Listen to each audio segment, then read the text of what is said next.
8 dari 5 tersangka kerusuhan antar supporter, 3 diantaranya merupakan anak di bawah umur. Akibat kerusuhan ini, 4 penonton menjadi korban dan 1 masih dirawat di rumah sakit. Sementara korban dari pihak kepolisian kini dirujuk ke Rumah Sakit Bayangkara Makassar. Usai menetapkan 8 tersangka kerusuhan antar supporter, polisi akan melakukan rapat koordinasi dengan penyelenggara dan manajemen PSM Makassar. Menurut rencana, jumlah penonton yang hadir di Stadion B.J. Habibie akan dibatasi pada pertandingan selanjutnya, bahkan terancam tanpa penonton.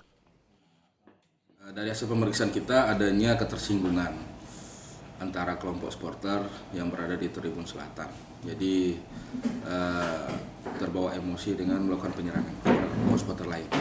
Untuk itu kita menunggu petunjuk dari pimpinan kami, mulai dari Bapak Kapolres sampai dengan tingkat Polda.